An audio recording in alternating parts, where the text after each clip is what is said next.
بسم اللہ الرحمن الرحیم۔ المرقات کا تیسرا باب ہے حجت، سبق نمبر 19 میں خوش آمدید۔ آج کے سبق کے اندر ہم مرکبات کی فصل پڑھیں گے۔ دیکھیں مرکبات کہتے کسے ہیں؟ مرکبات کی 7 اقسام ساری کی ساری تفصیل سے گزشتہ سبق کے اندر ہو چکی ہیں۔ آج کے سبق کے اندر اسی فصل کی ہم عبارت کو حل کریں گے۔ عبارت دیکھ لیں، ترجمہ کرتے ہیں اور آخر میں اس کی تشریح کرتے ہیں۔ المرکبۃ قضیۃ رکبت حقیقتها من ایجاب و سلب والاعتبار فی تسمیتها موجبۃ و سالبۃ للجزء الاول فإن كان الجزء الأول موجبا كقولك بالضرورة كل كاتب متحرك الأصابع ما دام كاتبا لا دائما سميت موجبة وإن كان الجزء الأول سالبا كقولنا بالضرورة لا شيء من الكاتب بساكن الأصابع ما دام كاتبا لا دائما سميت سالبة ومن المركبات المشروطة الخاصة وهي المشروطة العامة مع قيد لا دوام بحسب الذات ومر مثالها إيجابا وسلبا ومنها العرفية الخاصة وهي العرفية العامة مع قيد لا دوام بحسب الذات كما تقول دائما كل كاتب متحرك الأصابع ما دام كاتبا لا دائما ودائما لا شيء من الكاتب بساكن الأصابع ما دام كاتبا لا دائما ومنها الوجودية اللازرورية وهي المطلقة العامة مع قيد اللازرورة بحسب الذات كقولنا كل إنسان كاتب بالفعل لا بالضرورة في الإيجاب ولا شيء من الإنسان بكاتب بالفعل لا بالضرورة في السلب۔ ترجمہ دیکھ لیں، مرکبہ قضیہ ہے جو کہ جوڑا جاتا ہے اپنی حقیقت کے اعتبار سے ایجاب اور سلب سے، اور اعتبار اس کا نام رکھنے میں موجبہ یا سالبہ میں جزء اول کا ہوتا ہے۔ اگر جزء اول موجبہ ہو، جیسا کہ تیرا قول بالضرورت کل کاتب متحرک الاصابع ما دام کاتبا لا دائما، تو نام رکھا جائے گا موجبہ۔ اور اگر جزء اول سالبہ ہو، جیسا کہ ہمارا قول بالضرورت لا شیء من الکاتب بساکن الاصابع ما دام کاتبا لا دائما، نام رکھا جائے گا اس کا سالبہ۔ اور مرکبات میں سے مشروطہ خاصہ ہے اور یہ مشروطہ عامہ ہوتا ہے لا دوام بحسب ذات کی قید کے ساتھ، اور اس کی مثال گزر چکی ہے ایجاباً بھی اور سلباً بھی۔ اور اس میں سے عرفیہ خاصہ ہے اور یہ عرفیہ عامہ ہوتا ہے لا دوام بحسب ذات کی قید کے ساتھ، جیسا کہ تو کہے گا دائماً کل کاتب متحرک الاصابع ما دام کاتبا لا دائماً ودائماً لا شیء من الکاتب بساکن الاصابع ما دام کاتبا لا دائماً۔ اور اس میں سے وجودی لا ضروریہ ہے اور یہ مطلقہ عامہ ہوتا ہے قید لا ضرورہ بحسب ذات کے ساتھ، جیسا کہ ہمارا قول کل انسان کاتب بالفعل لا بالضرورت فی الایجاب موجبہ میں، اور لا شیء من الانسان بکاتب بالفعل لا بالضرورت فی السلب یعنی سالبہ میں۔ عبارت ہوگی ہے، ترجمہ ہو گیا ہے، اب چلتے ہیں اس کی تشریح کی طرف۔ تو دیکھیں بات وہی ہے جو پہلے تفصیل کے ساتھ میں آپ کو بتا چکا ہوں، قضیہ مرکبہ کے بارے میں بتا دیا ہے، اس کی جو 7 اقسام ہے اس کے بارے میں آپ کو تفصیل سے بتا چکا ہوں۔ بہرحال عبارت دیکھ لیتے ہیں۔ فرما رہے ہیں کہ جو قضیہ مرکبہ ہوتا ہے وہ اپنی حقیقت کے اعتبار سے 2 قضیوں سے ملا کر بنایا جاتا ہے، ان میں سے ایک موجبہ ہوتا ہے اور دوسرا سالبہ ہوتا ہے۔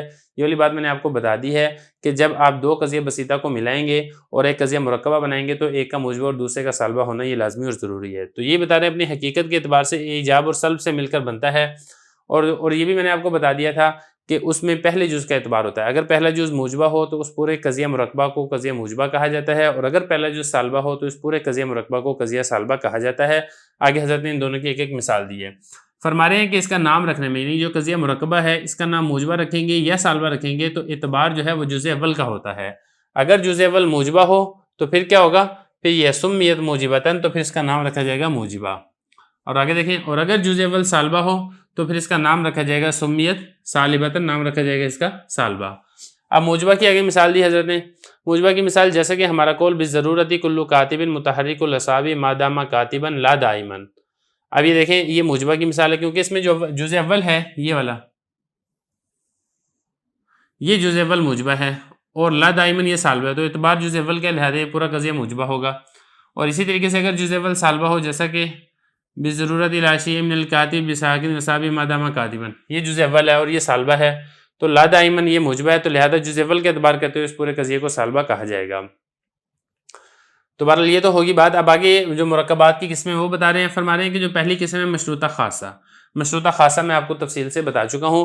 یہی حضرت بتا رہے ہیں کہ جو مشروطہ خاصہ ہے یہ مشروطہ عامہ اور مطلقہ عامہ کے ساتھ مل کر بنتا ہے، وہ ساری تفصیل گزر چکی ہے۔ یہاں پہ حضرت بتا رہے ہیں لا دوام بحسب ذات، وہی والی بات میں آپ کو تفصیل سے بتا چکا ہوں کہ مطلقہ عامہ جو ہے اس کی طرف اشارہ کرتے ہیں کہ اس کے ساتھ، اسی لفظ کے ساتھ لا دوام بحسب ذات کے ساتھ، اس لفظ کے ساتھ کہہ کے یا پھر لا دائمن کہہ کے مطلقہ عامہ کی طرف اشارہ کرتے ہیں۔ تو یہ حضرت فرما رہے ہیں کہ جو مشروطہ خاصہ ہے اس میں ایک تو ہوگا مشروطہ عامہ جزء اول، اور جو دوسرا ہے وہ مطلقہ عامہ ہوگا جس کو حضرت نے تعبیر کیا ہے لا دوام بحسب ذات کے ساتھ۔ ومرا مثال ہوا ایجابن و سلبن، اس کی مثال جو ہے وہ ایجابن اور سلبن گزر چکی ہے. کون سی مثال ہے؟ وہ یہ والی مثال ہے. دیکھیں ایجاب کی مثال یہ والی ہے، بِالضرورۃ کلُّ کاتب متحرک الاعصاب ما دام کاتبا، اور اسی طریقے سے لا دائمن کہہ کے اشارہ کر دیا گیا ہے مطلقہ عامہ کی طرف. اور اسی طریقے سے یہاں پہ بِالضرورۃ لا شیء من الکاتب ساکن الاعصاب ما دام کاتبا، یہ سالبہ ہے، اور لا دائمن کہہ کے اشارہ کر دیا گیا ہے مطلقہ عامہ کی طرف. تفصیل میں اس لیے نہیں جا رہا ہوں کیونکہ اردو کے سبق کے اندر یہ ساری کی ساری مثالیں میں نے بڑی تفصیل کے ساتھ سمجھائی ہیں، تو آپ جب تک اردو کا سبق نہیں دیکھیں گے یہاں پہ سمجھ نہیں آئے گی، اور یہاں پہ اگر میں دوبارہ دہراتا ہوں تو پھر وہ تحصیل حاصل ہے جس کی ضرورت نہیں ہے. تو یہ تو ہو گیا مشروطہ خاصہ. اب آگے دیکھیں جو دوسری قسم ہے وہ ہے عرفیہ خاصہ. دیکھیں دوسری قسم ہے مرکبات کی. اس میں کیا ہوتا ہے کہ پہلا قضیہ عرفیہ عامہ ہوتا ہے لا دوام بحسب ذات کی قید کے ساتھ. مطلب کیا ہے؟ یعنی جو دوسرا قضیہ وہ مطلقہ عامہ ہوتا ہے جس کو حضرت نے تعبیر کے لا دوام بحسب ذات کے ساتھ.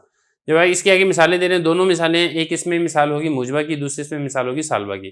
موجبہ کی مثال کیا ہے؟ دائمن کلو کاتبن متحرک الاعصاب ما دام کاتبن، یہ ہو گیا پہلا قضیہ. اور لا دائمن کہہ کے دوسرا قضیہ سالبہ کی طرف اشارہ ہے. تفصیل میں نہیں جاؤں گا، اردو کے سبق میں آپ کو بتا چکا ہوں. ودائمن لا شیء من الکاتب، یہ مثال ہے سالبہ کی.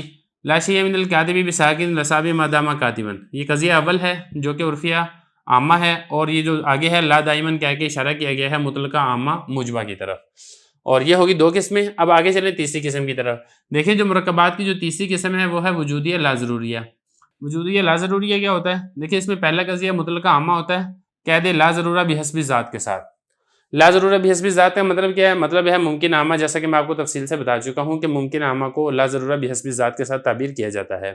تو مطلب جو دوسرا قضیہ ہوتا ہے وہ ممکنہ عامہ ہوتا ہے. اب اس میں بھی دونوں ہو سکتے ہیں، اس میں موجب بھی ہو سکتا ہے، سالبہ بھی ہو سکتا ہے. موجبہ کی مثال کیا ہے؟ کلو انسان کاتب بالفعل، یہ ہو گیا پہلا قضیہ. اور لا بضرورت فی الایجاب، لا بضرورت یہ ہوگا دوسرا قضیہ. سالبہ جس کی طرف اشارہ کیا لا بضرورہ کے ساتھ.